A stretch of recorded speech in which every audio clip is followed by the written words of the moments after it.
This video provides easy-to-follow instructions for you to create and animate this fidget spinner using Onshape. Click below in the video description. Here you will find links to all of the resources you need to complete this project. First, there is a link for a PDF instruction sheet. Click this link and open the project drawings and specifications in a new browser tab. Next, if you don't have an Onshape account, use one of these links to create a free account at the Onshape website. Last, there are links for each of the segments of this video. The video instruction is organized into 5 segments. In segment 1, you will create the bearing. In segment 2, you will create the spinner. In segment 3, you will create the hub. In segment 4, you will assemble your fidget spinner using mates. In segment 5, you will animate your spinner to view its operation. So, now you are ready to begin the project. In this first segment, we'll create the bearing. The 608 ball bearing is a commonly manufactured part used for skateboard wheels and fidget spinners. If you were to 3D print your spinner, this bearing is probably what you would use to make it spin.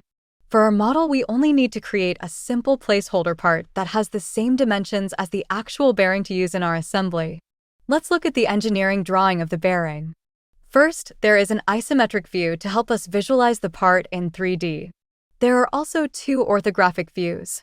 These are displayed as flat drawings and used to communicate the shape and size information. In the lower left corner is the front orthographic view. Aligned above the front view is the top view. To create the model of the part, we need to identify its basic shapes. The top view shows the part is circular. The front view shows that it has a flat, uniform thickness. The top view shows a circular hole through the center. The front view shows that this hole goes all the way through the part. Next, let's read the size dimensions. The outside diameter is 22 millimeters. The hole has a diameter of 8 millimeters. The thickness is 7 millimeters. I've started a new Onshape document and named it Fidget Spinner. First, let's check the document's workspace units. I want to make sure that length is set to millimeters and mass is set to grams. Use the green check to close. Start a new sketch by clicking on the button in the toolbar. Click on the top sketch plane to choose it. Right-click and choose View Normal to the sketch plane. Use P on the keyboard to turn off the visibility of the sketch planes. From the toolbar, choose Center Point Circle. Click coincident to the origin to set the center and then click again to create the circle. From the keyboard, enter 22 millimeters for the diameter. Click again on the origin to create the inner hole. Set the diameter at 8 millimeters. Right-click the mouse and choose Escape Circle to end the command. The sketch is complete, so use the green check to accept the sketch. Right-click again and choose Isometric View from the menu. Next, from the Feature toolbar, choose the Extrude tool. This will be new. For the region, choose the sketch. Use the checkbox to extrude symmetric. Set the depth to 7 millimeters.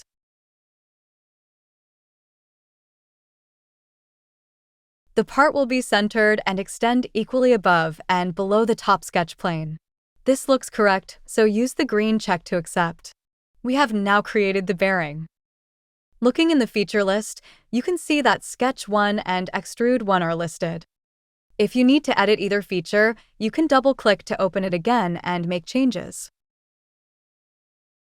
In this segment, we'll create the spinner. Let's start by reading the engineering drawings. First, the drawings show an isometric view. This helps us visualize the part in 3 dimensions.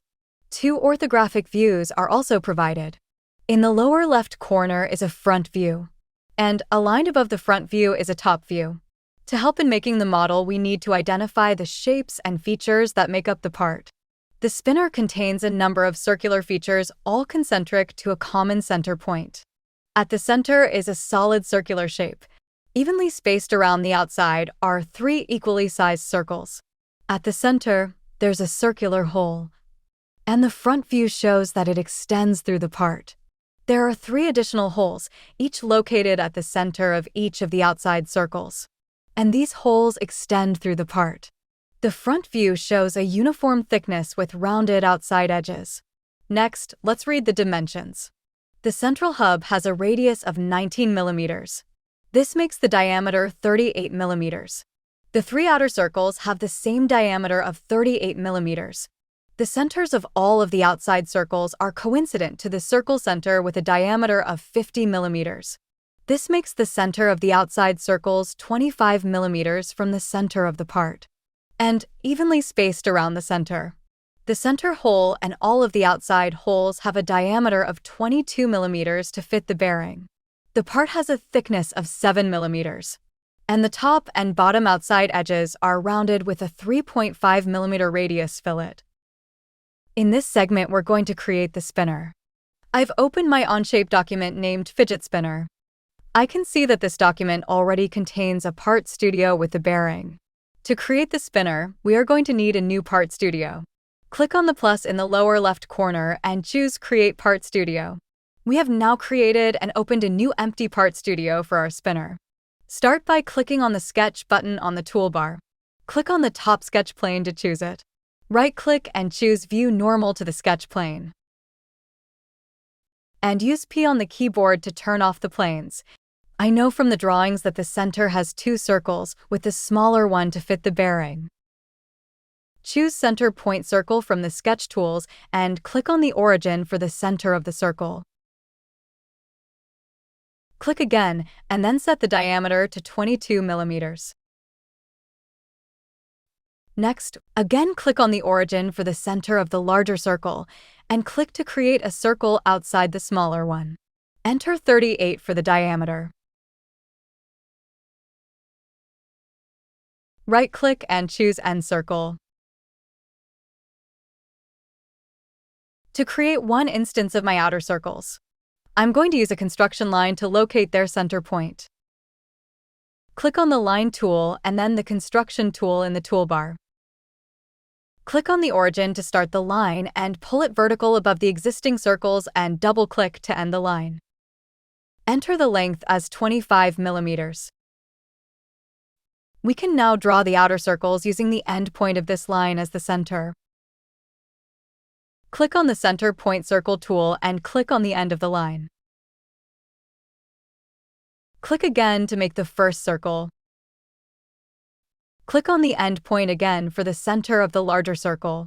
Click again and then right-click and end the circle tool. These two outer circles have the same diameters as the first circle, so we will use and equal constraint to set their size. From the constraint tools, choose Equal. Click on the bearing circle and then click on the circle above it to make it the same size. Click on the larger circle at the center and then the larger circle above. They should all turn black, showing that they're fully constrained. And now if I were to change the diameter of either center circles, these outer circles will change with them. The drawing shows that there are 3 instances of these outer circles. To create the additional circles, we're going to use a Circular Pattern tool. Choose Circular Pattern from the toolbar. Click on the outer circles to repeat them. You can see the instances automatically created and evenly spaced about the center point. There are 3 instances. You could edit this to create more. 240 degrees is the included angle. This means there are 120 degrees between each instance of the pattern. This could also be changed by dragging the arrow. I want to keep the even spacing. Click the left mouse button to accept the pattern and end the command. Looking at the new circles in the pattern, I can see that they are blue, indicating that they are not fully constrained. With the mouse, click on a blue circle and drag to determine its degrees of freedom. Notice that the center of the pattern moves and is not constrained.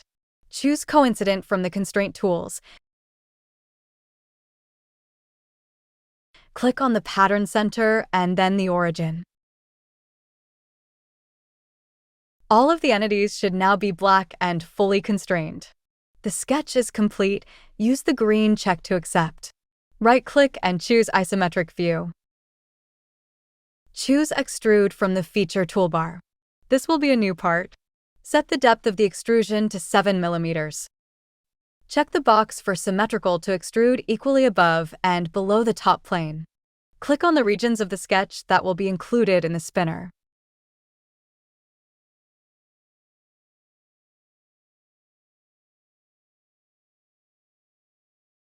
If you click on a region that you don't want, click on it again to remove it from the selection.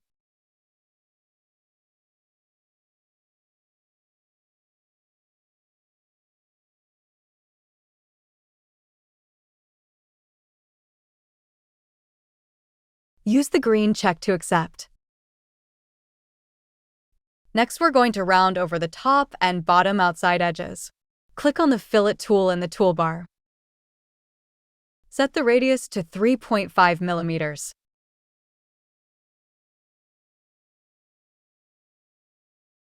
Start by clicking on the small faces between the larger outer circles.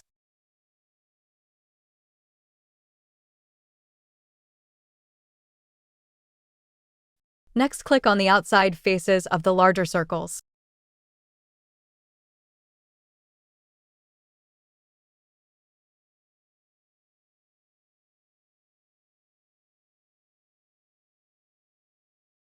This should result in all of the outside edges being rounded. Use the green check to accept, right-click and go to Isometric. We have now completed the spinner. In the parts list, right-click on Part 1 and choose Rename, enter Spinner.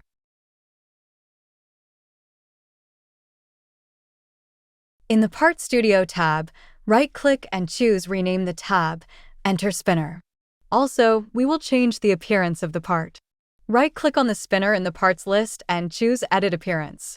Choose red for its color. Use the green check to accept. In this segment, we'll create the hub. Let's start by reading the engineering drawings. First, there are 2 isometric views provided to help visualize the part in 3D. Also, there are 3 orthographic views. In the lower left corner is a front view. Projected directly above the front view is a top view. Projected to the right of the front view is a right side view, shown here as a half-section view of the hub. Before modeling the part, let's identify the basic shapes. The hub is circular and symmetrical. All of the features are concentric to the center. It has a circular shaft that extends below and fits into the center hole of the bearing in the assembled fidget spinner. There's a thin shoulder or standoff that will provide a clearance between the hub and the spinner. The top cap of the hub is also circular and concentric to the center. The top surface of the hub has a circular recess that is also concentric to the center. The top outside edge is rounded with a fillet. Next, we'll review the dimensions. The diameter of the shaft is 8 millimeters. The diameter of the standoff is 12 millimeters. The thickness of the standoff is 0.5 millimeters. The outside diameter of the cap is 22 millimeters. The thickness of the cap is 3 millimeters. The total height of the hub, including the cap and the shaft, is 7 millimeters. The center recess has a diameter of 18 millimeters. The arc that forms the recess in the center has a radius of 28 millimeters. The rounded top edge has a radius of 2 millimeters. In this segment, we're going to create the hub for our fidget spinner. To begin, let's review the steps we will use to create all of the features. We'll start with a sketch that includes the diameter of the shaft and the standoff. Using the Extrude tool, we will create the shaft and the standoff. Next, we will use a sketch to create half of the profile needed for the cap portion of the hub. Then, using a Revolve tool, we will create the cap. Lastly, add a fillet to round over the top outside edge. I've opened up my Onshape document named Fidget Spinner. This document already contains part studios with the bearing and the spinner. For the hub, we will create a new part studio. Click the Sketch button on the toolbar. Click on the top plane to select it. Use N on the keyboard to view normal to the sketch plane. Use P on the keyboard to turn off the visibility of the sketch planes. Click on the center point circle from the toolbar. Click Coincident to the origin and create an 8 mm circle for the shaft. Click Coincident to the origin again and create a 12 mm circle for the standoff. Use Escape on the keyboard to end the circle. Use the green check to accept the sketch. Right-click and choose Isometric View. Click on the Extrude tool from the Feature toolbar. Click on the inner circle to create the shaft. This has a total depth of 4 millimeters. And it should extend down below the sketch plane. Use the green check to accept. Now we're going to add the standoff. Click on the Extrude tool again. Click on Sketch 1 in the feature list to turn on its visibility. Set the depth at 0.5 millimeters. And click on the center circle and on the outside circle. Click the arrow to change the direction to extend below the sketch plane. Use the green check to accept. These features represent the bottom portion of the hub. We need to add the round upper portion that will be the cap with a recessed center. Use the Sketch button on the toolbar and from the feature list click on the front sketch plane. Use N on the keyboard to view normal to the sketch plane. We are going to sketch half of the profile that makes the cap. Click on the Line tool and click on the origin. Pull a horizontal line out beyond the standoff and click. Make a vertical line going up representing the thickness, and a horizontal line extending in towards the center. Use Escape on the keyboard to end the Line tool. We will need a center line, so I'm going to click on the Line tool and then the Construction tool. Snap a line coincident to the origin and draw a vertical line. Double-click to end the line. Next, we will add dimensions. Click on the Dimension tool from the toolbar. To dimension the outside diameter of the cap, click on the outside vertical line. Then click on the center line and move the cursor past the center. This should allow us to enter the diameter value of 22 millimeters.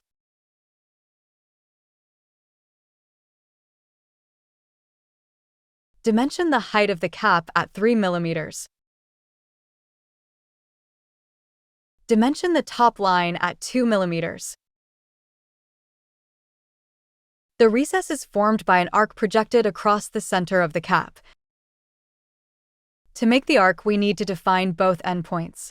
We will use a mirror tool to mirror this top line to the other side. Click on the mirror tool in the toolbar and then click on the center line to use as the mirror line. Click on the top horizontal line and we can see it mirrored on the other side. Right-click Escape Mirror. Click on the 3-point arc from the toolbar. Click on the end of the line to start the arc. Click on the line on the other side and then pull the arc down and click. Set the radius to 28 millimeters. We need to close the region to create the profile that we can use for the revolve.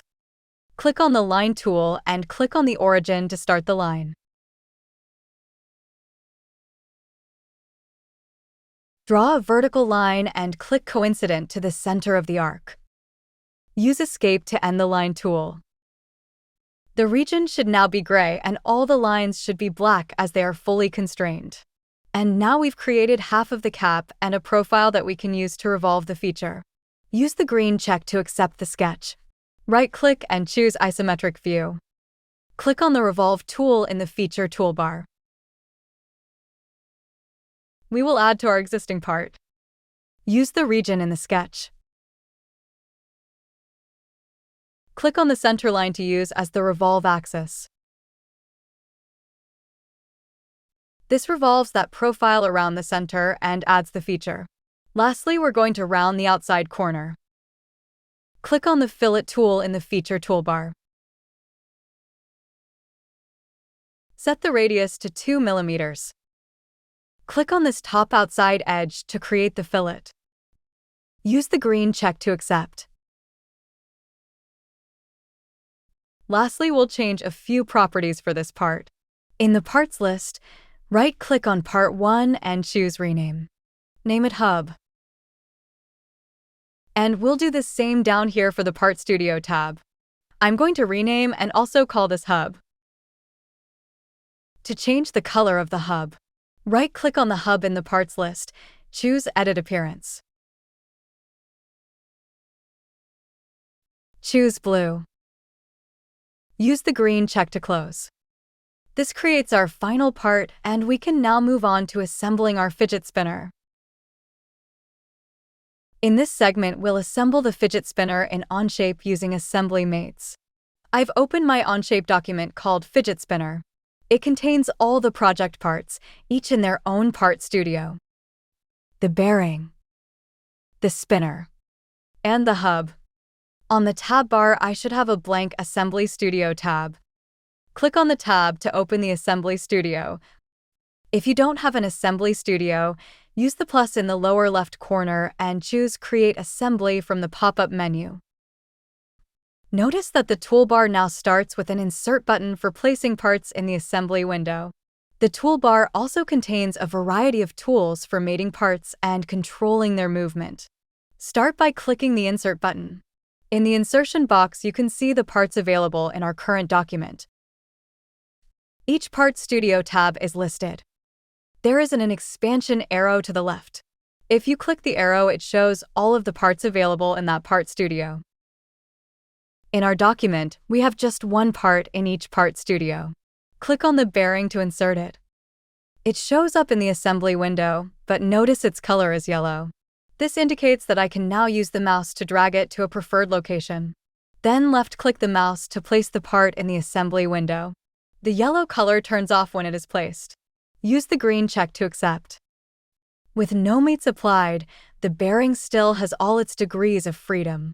If you left-click on the part and hold the mouse button down, you can still drag it around the window. Usually the first part that's placed into the assembly will be fixed so that it won't move. To fix the bearing in the assembly area, right-click the mouse and choose Fix from the pop-up menu. Now, if I click and try to drag, you will see a fix icon show up on the bearing. If you look at the bearing in the instance list, it shows a fix icon.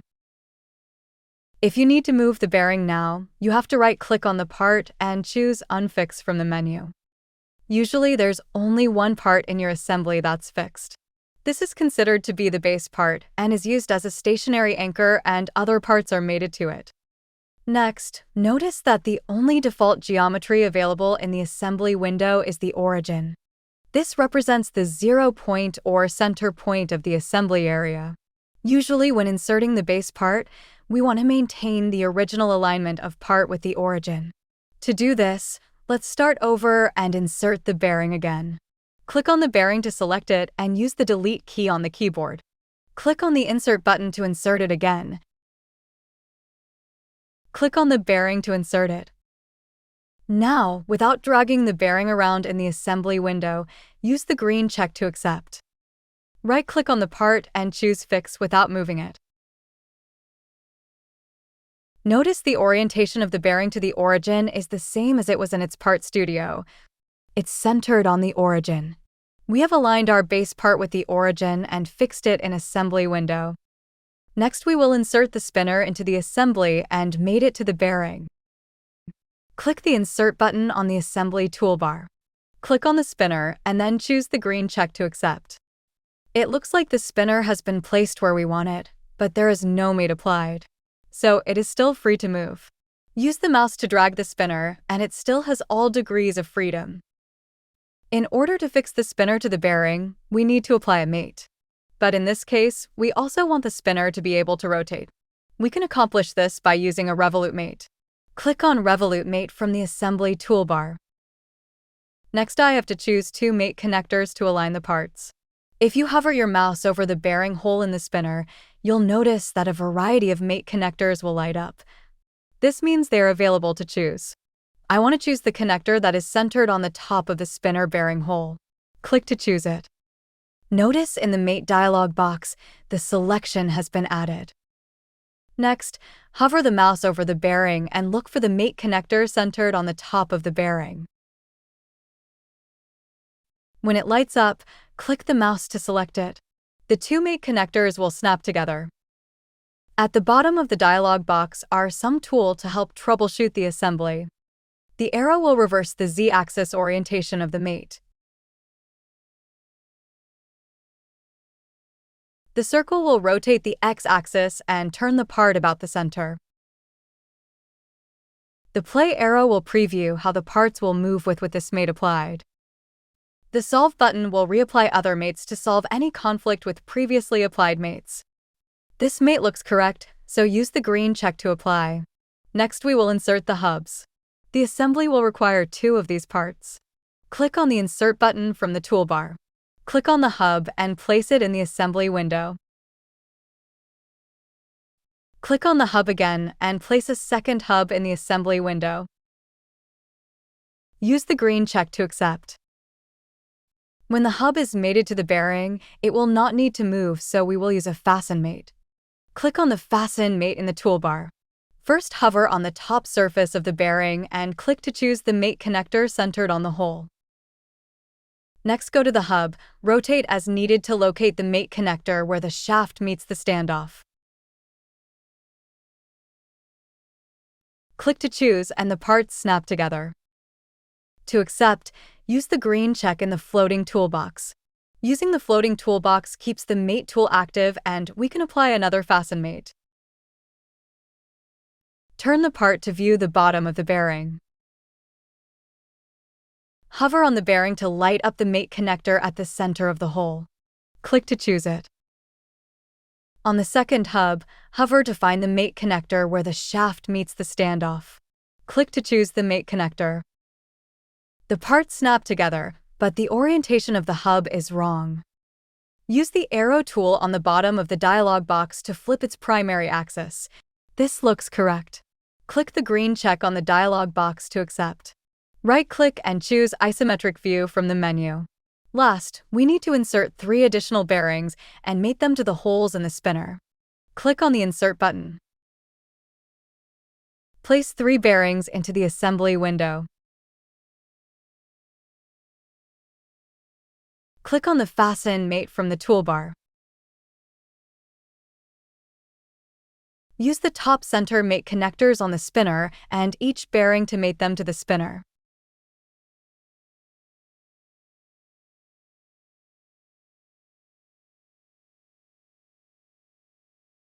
The assembly is complete. On the left, examine the instance list. Notice an instance was created for each of the parts in the assembly.